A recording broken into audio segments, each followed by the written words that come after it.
शादी हो गई आपकी, बीवी के पास आपको मिलने जाना है। हो सकता है ये टॉपिक दुनिया के लिए बहुत अजीब व गरीब टॉपिक हो, इस टॉपिक पर बात करना है गुनाह माना जाता हो, लेकिन इस्लाम इस टॉपिक पर भी बात करता है। और बीवी से मिलने के वो तरीके जो नाजायज और हराम हैं, इस्लाम उनसे मना करता है। आज हमारे नौजवानों में गंदी फिल्मों के जरिए, पॉर्न मूवीज के जरिए बहुत सारे गलत तरीके बीवी से मिलने के राइज हो चुके हैं। आज इसकी भी जानकारी करने की जरूरत है कि मियां बीवी के ताल्लुकात के सिलसिले में इस्लाम क्या कहता है। बहुत सारे गलत और नाजायज तरीके राइज हो चुके हैं और हमारे नौजवानों में जो बहुत सारे तरीके ऐसे मशहूर हो चुके हैं शहवत पूरी करने के, जो हराम और नाजायज है। कोई अपने हाथों से अपनी शहवत को बर्बाद कर रहा है, अपने शरीर को बर्बाद कर रहा है, और कोई शादीशुदा इंसान अपनी बीवी के साथ जो नेचुरल तरीका है उससे हट करके गैर फितरी तरीके से, जानवरों से भी बदतर जो तरीका है उस तरीके के साथ अपनी बीवी के पास जाता है। मेरे प्यारे साथियों, इस्लाम ने बीवी से मिलने के आदाब भी हमको बताए हैं। अल्लाह के नबी फरमाते हैं, इज़ा अता अहदुकुम अहलहू, जब तुम में से कोई अपनी बीवी के पास जाए तो मुलाकात करने से पहले ये दुआ पढ़े, बिस्मिल्लाह अल्लाहुम्मा जन्निबना शैतान व जन्निबिश शैतान मा रज़क़तना। ये दुआ पढ़ने के बाद अपनी बीवी के पास जाए अल्लाह के नाम से, आए अल्लाह तू हमें शैतान से बचा और हमारी पैदा होने वाली औलाद को भी तू शैतान से बचा। अल्लाह के प्यारे नबी फरमाते हैं, अगर कोई ये दुआ पढ़ने के बाद बीवी से मुलाकात करेगा, अगर औलाद पैदा होगी, अगर अल्लाह ने मुकद्दर में औलाद लिखी है तो शैतान उस औलाद को नुकसान नहीं पहुंचाएगा। बड़ी छोटी सी दुआ है, लेकिन आज हमें से बहुत सारे लोग बड़े दीनदार हैं मगर ये छोटी छोटी बातें हैं। मेरे प्यारे साथियों, इस्लाम तो हमें बीवी से मिलने के आदाब भी हमको बताता है। और आगे बढ़िए, शादी ब्याह उसको हमने बिल्कुल खारिज कर दिया इस्लाम से।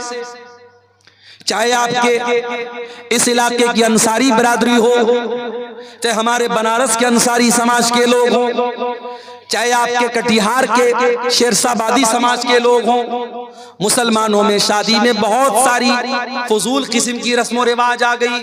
कहीं जहेज धड़ल्ले से चल रहा है, बाकायदा डिमांड हो रही है। हमारे पहचान के एक साहब हैं, वो बिहार, एक बेतिया एक जगह है बिहार में, बेतिया के रहने वाले, कई बेटियां हैं उनकी, सरकारी टीचर हैं। तो एक मर्तबा उनकी किसी बेटी का रिश्ता लगा, तो मैंने पूछा कि मास्टर साहब आपकी बेटी का जो रिश्ता लगा है लड़का क्या करता है? तो कहा कि लड़का राजगीर का काम करता है, जो मकान वगैरह बनता है मिस्त्री का काम करता है। तो जाहिर है मिस्त्री का काम करता है तो एक लेबर क्लास का ही काम है, कोई बहुत हाई फाई काम तो नहीं है। तो उन्होंने कहा, रोते हुए कहा, बड़े दर्द के साथ कहा कि मौलाना साहब राजगीर का काम करता है वो लड़का, लेकिन 5 लाख रुपए की डिमांड किया है उसने जहेज। क्या कहेंगे आप? जितना क्वालिफाइड दामाद है उसी के हिसाब से डिमांड हो रही है, और जहेज मांगने वाला भी पक्का मुसलमान और जहेज देने वाला भी पक्का मुसलमान। मेरे प्यारे साथियों, नबी के दौर में हजारों शादियां हुई, नबी ने 11-11 शादियां की, नबी ने 4 बेटियों की शादी की, सहाबे किराम ने निकाह किया। न वहां बारात था, न वहां जहेज था, न वहां मंगनी की रस्म थी, न वहां हल्दी की रस्म थी। बड़े सिंपल तरीके से निकाह हो जाता था। हमारे यहाँ आज शादी ब्याह में पूरा का पूरा सिस्टम ही गड़बड़ है। बस एक काम सुन्नत के मुताबिक होता है, बल्कि वो भी सुन्नत के मुताबिक नहीं होता है। निकाह पढ़ाने के लिए हम मौलवी साहब को बुलाते हैं और मौलवी साहब बेचारे आते हैं और बाकायदा लड़का के पास निकाह कबूल कराने के पहले लड़की के पास जाते हैं और लड़की से कबूल करवाते हैं। हमारे बनारस में भी ये रिवाज है। मैं तो कई बार तकरीरों में बोल चुका हूं कि भाई लड़की के पास काजी साहब, मौलवी साहब को जाकर के कबूल करवाने की कोई जरूरत नहीं है। इस्लाम में लड़की को कबूल नहीं करना है, कबूल करने का काम लड़के को करना है। अभी कल की बात मैं आपको बताऊं, बनारस में एक निकाह पढ़ाना था। हमारे एक दोस्त की बहन की भाई की शादी थी, निकाह पढ़ाने में गया तो अब वो सिस्टम तो वही था, लड़की के यहाँ भी जाना था, पर्दा लगा हुआ था, उधर लड़की बैठी है, अब फला बिनते फला आपका निकाह फला के साथ हो रहा है, क्या आप तो कबूल है? लड़की अंदर से रो रही है, बेचारी तड़प रही है, उसकी माँ समझा रही है, चची लोग समझा रही, बेटा बोल दे बोल दे बोल दे। बड़ी देर के बाद लड़की बोलती हाँ कबूल है। अच्छा भाई, निकाह नामा में लेकर के गया था मैंने, उसमें बता दिया भाई लड़की की यहाँ साइन करा लो, सिग्नेचर करा लो। अब निकाह नामा जब अंदर से आया बाहर तो देखा इतनी बड़ी सी पेन उसके साथ, खूबसूरत सी पेन, उस पर जो है नग वगैरह जड़े हुए हैं और मोर का पंख लगा हुआ है, और उस पर इंग्लिश में कुछ लिखा हुआ है। मैंने देखा तो लिखा तो कबूल है, उस पेन के ऊपर लिखा हुआ है कबूल है। तो आजकल ये ड्रामेबाजी चल रही है। दुल्हन के लिए बाकायदा ऐसा दुपट्टा आ रहा है, दुपट्टे पर लिखा रहता फलाने की दुल्हन, अब्दुल्ला की दुल्हन, अब्दुर्रहमान की दुल्हन। यानी जब तक वो बेचारी दुपट्टा नहीं पहनेगी लोग नहीं समझेंगे कि किसकी दुल्हन है, किसी और की दुल्हन समझ लेंगे उसको। अजीब व गरीब तमाशे हो रहे हैं। नकाब पहन करके लड़कियां आजकल चलती हैं, नकाब के ऊपर एक पट्टी बनी है, पट्टी पर क्या लिखा? इस्लाम की शहजादी। अरे कैसी तू शहजादी है रे, कैसी शहजादी है तू नकाब की को बदनाम कर रही है। अगर वाकई में तो इस्लाम की शहजादी है तो अपने इस नकाब को सिंपल कर ले। आज देहातों में बहुत सारी जगहों पर देखते हैं नकाब के ऊपर लाइट लगी है, खूबसूरत सी लाइट लगी चमक रही। अरे भाई नकाब के ऊपर लाइट का क्या काम है?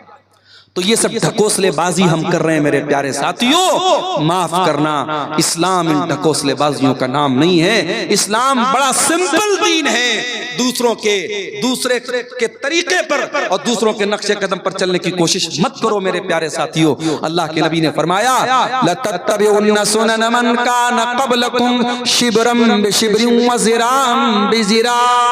ऐ मेरी उम्मत के लोगों, तुम अपने से पहले के लोगों के तरीके पर चलोगे। अगर वो एक बालिस्त चले तो तुम भी एक बालिस्त चलोगे, अगर वो एक हाथ चले हैं तो तुम भी एक हाथ चलोगे। हत्ता लौ सलकू जो रज़बिन लसलक्तुमू। अगर तुमसे पहले के लोग किसी जानवर के बिल में चले जाएंगे तो तुम भी बिल में चले जाओगे। अंधी तकलीद दूसरों की करने की वजह से आज हमारी कौम मेरे प्यारे साथियों बर्बाद हुई। और आगे बढ़िए, इस्लाम में पूरे के पूरे दाखिल हो जाओ।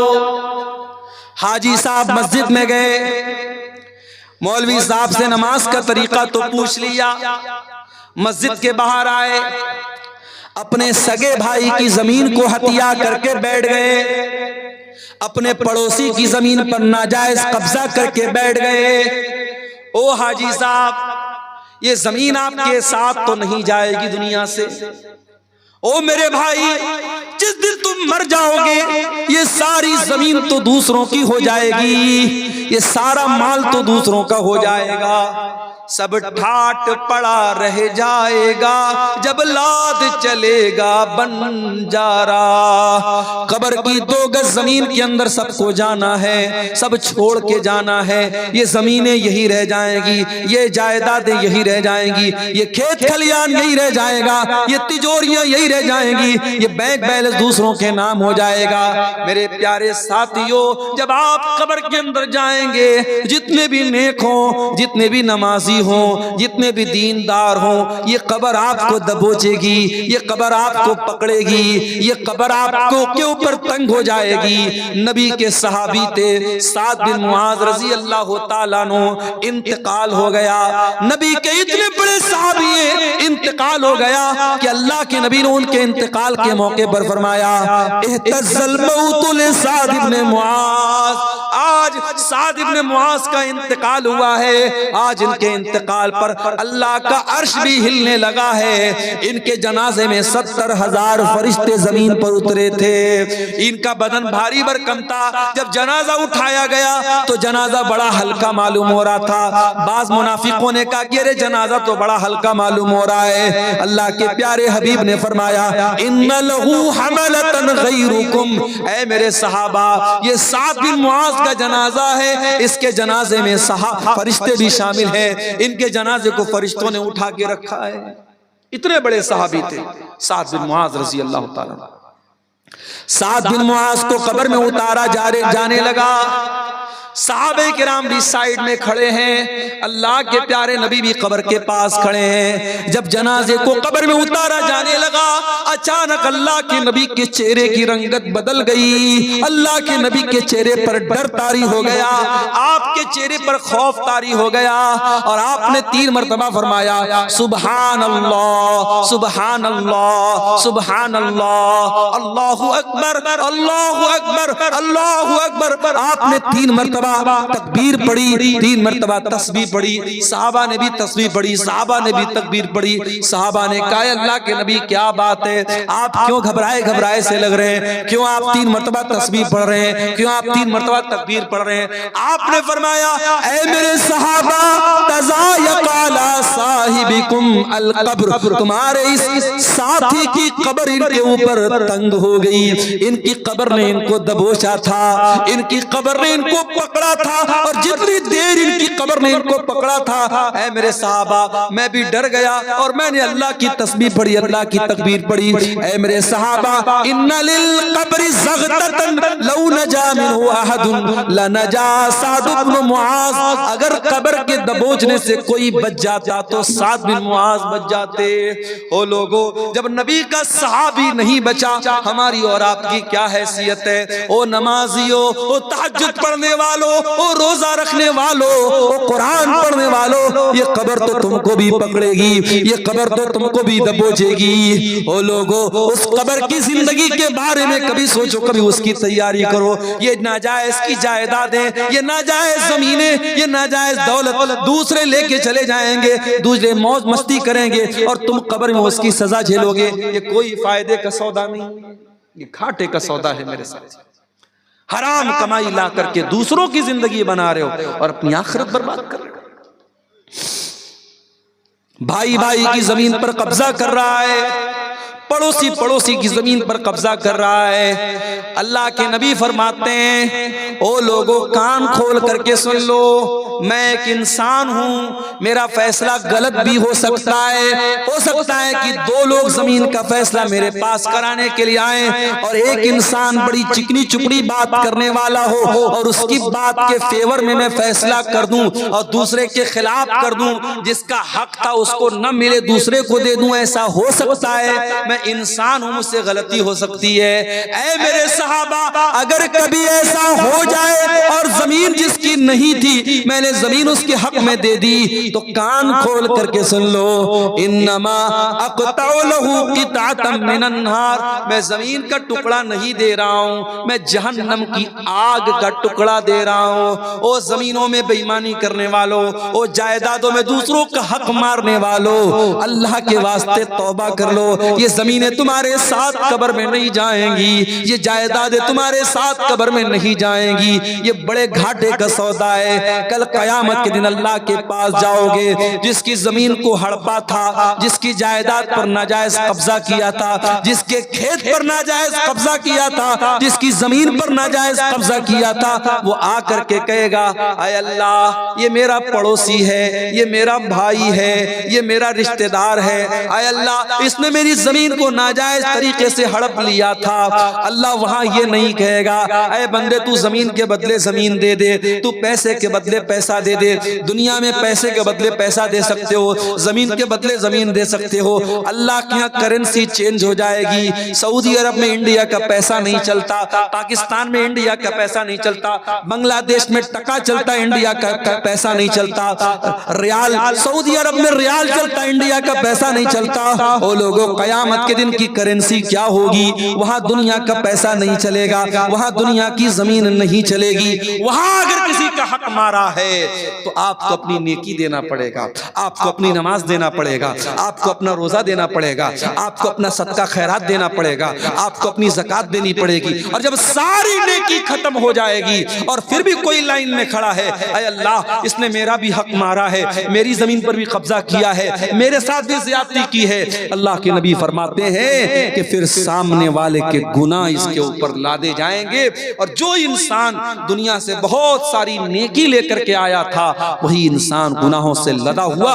जहन्नम की आग में फेंक दिया जाए। इसलिए मेरे प्यारे साथियों, मैं फिर से वही आयत पढ़ रहा हूं सूरह बकरा की, या अय्युहल्लज़ीना उदखुलू फिस्सिल्मी काफ़ा, ऐ ईमान वालो इस्लाम में पूरे के पूरे दाखिल हो जाओ। अपने कारोबार में भी मुसलमान बनो, अपनी जमीन जायदाद के मामले में भी मुसलमान बनो, हुकूकुल्लाह के मामले में भी मुसलमान बनो, हुकूकुल इबाद के मामले में भी मुसलमान बनो। अगर बाप हो एक अच्छे बाप बनो, बेटे हो एक अच्छे बेटे, शौहर हो एक अच्छे शौहर बनो, सारे गांव के लिए बहुत अच्छे हो। बीवी से कभी प्यार से बात नहीं करते, अरे तू कैसा नबी का मानने वाला है, तेरे नबी अपनी बीवियों के नखरे उठाया करते थे, बीवियों के साथ हंसी मजाक किया करते थे। अल्लाह के प्यारे नबी फरमाते हैं खैरुकुम खैरुकुम ले अहलिही व अना खैरुकुम ले अहली। ओ लोगो, तुम में सबसे बेहतरीन इंसान वो है जो अपनी बीवी के लिए अच्छा है, और मैं अपनी बीवी के लिए सबसे अच्छा हूँ। प्यारे नबी अपनी बीवियों के लिए सबसे अच्छे थे। ओ लोगों, अच्छे शौहर बनो, अच्छे बाप बनो। आज तो हमारा हाल क्या है, हमारे बच्चों को तो मोबाइल पालता है। 3 साल का बच्चा है, खाना नहीं खाता, माँ ने यूट्यूब दे दिया। 5 साल का बच्चा है, बच्चा परेशान कर रहा था, माँ ने मोबाइल दे दिया। आपका बच्चा तो मोबाइल से पल रहा है, यूट्यूब से पल रहा है। ओ लोगों, अपने बच्चों को टाइम दो। एक मर्तबा ट्रेन में मैं सफर कर रहा था, एक गैर मुस्लिम लड़का लड़की आपस में बात कर रहे हैं। मुझे नहीं मालूम कि भाई बहन थे या मियाँ बीवी थे या कौन थे, मुझे नहीं मालूम, आपस में बात कर रहे थे। ट्रेन की बात बता रहा हूं।